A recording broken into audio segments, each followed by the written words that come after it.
मानहानि मामले में राहुल गांधी की याचिका पर सुनवाई होगी। सुप्रीम कोर्ट में आज सुनवाई होगी।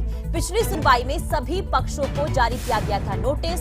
गुजरात हाई कोर्ट के फैसले को सुप्रीम कोर्ट में चुनौती दी गई है, जिसे लेकर आज सुनवाई होगी। तो राहुल गांधी देखिए, मानहानि केस को लेकर यह पूरा मामला, जिसे लेकर कोर्ट में याचिका दायर की गई है राहुल गांधी की तरफ से, जिस पर आज सुप्रीम कोर्ट में सुनवाई होगी। कि आज सुप्रीम कोर्ट की तरफ से भी राहुल गांधी को राहत मिलती है या फिर नहीं, ये देखना होगा। क्योंकि इससे पहले देखिए हाई कोर्ट पहुंचे थे, वहां से राहत नहीं मिली थी, क्योंकि गुजरात सेशन कोर्ट का जो फैसला था कि राहुल गांधी को 2 साल की सजा मिलनी चाहिए, जिसे लेकर राहुल गांधी हाई कोर्ट पहुंचे थे, गुजरात हाई कोर्ट, वहां से भी राहत नहीं मिली। जिसके बाद अब सुप्रीम कोर्ट का दरवाजा राहुल गांधी की तरफ से खटखटाया गया है। क्या यहां पर राहत मिलती है, ये देखना होगा। इस पर सुनवाई आज होगी। मानहानि मामले को लेकर राहुल गांधी का जो ये पूरा मामला है, जिसे लेकर देखिए सुप्रीम कोर्ट में आज सुनवाई, चुनौती दी गई है। क्या कुछ सुप्रीम कोर्ट की तरफ से कहा जाता है, ये देखना आज काफी अहम, क्योंकि देखिए सांसदी जो है राहुल गांधी की चली गई है सेशन कोर्ट के फैसला आने के बाद, जिसके बाद से ही राहुल गांधी पर मुसीबत। हालांकि राहुल गांधी गुजरात हाई कोर्ट गए थे, लेकिन वहां से भी राहत राहुल गांधी को नहीं मिली है। लेकिन देखना यह होगा कि क्या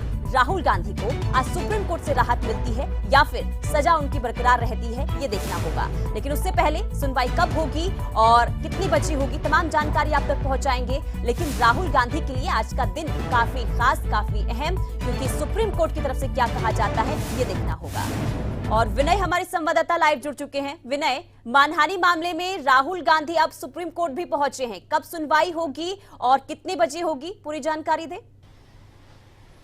देखिए, आज ये सुनवाई होनी है 12:30 बजे के करीब। माना जा रहा है कि सुप्रीम कोर्ट में ये मामला सुना जाएगा। और पिछली जो सुनवाई हुई थी सुप्रीम कोर्ट में, तब सुप्रीम कोर्ट की तरफ से इस पूरे मामले में जितने भी पक्षधार हैं उनको नोटिस जारी किया था। और उस नोटिस में देखना है कि क्या जवाब सभी पक्षकारों की तरफ से दिया जाता है। राहुल गांधी की तरफ से बताया जा रहा है कि ये कहा गया है कि उनकी इस तरह की कोई मंशा नहीं थी किसी को ठेस पहुंचाने की। उनका कहना है कि इससे पहले उनको किसी भी मामले में इस तरह से कोई सजा नहीं हुई है, कभी कोई सजा उनको नहीं हुई है। इस तरह के बताया जा रहा है कि राहुल गांधी की तरफ से ये बातें कही गई हैं सुप्रीम कोर्ट में। और जो देखना है कि जो इन पे आरोप लगे हैं राहुल गांधी पे, उसको लेकर क्या जवाब आता है दूसरी पार्टी की तरफ से, वो भी देखना होगा। क्योंकि आज नोटिस जो जारी किया था उसका जवाब सभी पक्षों को देना है। सभी पक्ष इसको लेकर क्या कहते हैं, उसके बाद देखेगा सुप्रीम कोर्ट की किसके पक्ष में क्या मजबूती है, यानी कि जो दलील दे रहा है जो पक्ष, वो कितना सही है। उसके बाद ही सुप्रीम कोर्ट किसी निर्णय पर निकलेगा। ये भी बताया जा रहा है कि राहुल गांधी की तरफ से कहा गया है कि गुजरात हाई कोर्ट से भी उनको राहत नहीं मिली है, इसलिए वो सुप्रीम कोर्ट आए हैं। तो ये तमाम बातें आज होंगी सुप्रीम कोर्ट में। करीब 12:30 बजे का समय होगा जब इस मामले पर सुप्रीम कोर्ट सुनवाई करेगा। सभी पक्षों की तरफ से चूंकि पिछली सुनवाई में नोटिस जारी किया था, उनका जवाब देना है और देखना है कि क्या राहुल गांधी, जो कि सुप्रीम कोर्ट एक उम्मीद लेकर आए हैं, सुप्रीम कोर्ट से किसी तरह की राहत राहुल गांधी को मिलती है या नहीं। क्योंकि इससे पहले गुजरात की जिला कोर्ट और हाई कोर्ट से राहुल गांधी को झटका लग चुका है। जी बिल्कुल, देखिए पिछली बार जो सुनवाई हुई थी विनय, उसे देखकर क्या लग रहा है कि क्या राहुल गांधी को यहां पर राहत मिल सकती है इस बार सुप्रीम कोर्ट से, या फिर उनकी जो सजा लगातार बरकरार चल रही है वो बरकरार ही रहेगी? क्या लग रहा है आज क्या कुछ हो सकता है सुप्रीम कोर्ट में? देखिए, चूंकि सब कुछ सुप्रीम कोर्ट में जो दलीलें या फिर नोटिस का जवाब दिया जाता है उस पर निर्भर करता है। तो चूंकि सभी पक्षों को नोटिस दिया गया था, तो उस नोटिस के इंतजार, यानी कि जो नोटिस दिया था उसका क्या जवाब सबकी तरफ से आता है, उस पर निर्भर करता है।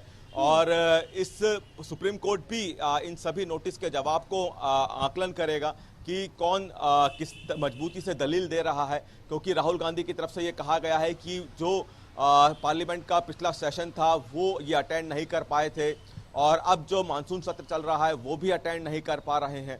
तो एक तरह से राहुल गांधी की तरफ से बेबसी दिखाई गई है कि उनकी लोकसभा की जो सदस्यता है, संसद की सदस्यता है, वो चली गई है। उनके क्षेत्र के जो काम है वो रुके हुए हैं। तो इस तरह की तमाम दलीलें यहाँ पे राहुल गांधी की तरफ से दी जा सकती है। बाकी पक्ष जो कार है इस पूरे मामले में, वो क्या दलील देते हैं वो भी निर्भर करता है। और सुप्रीम कोर्ट इन दलीलों को किस तरह देखता है वो भी निर्भर करता है। जी चलिए, ठीक है।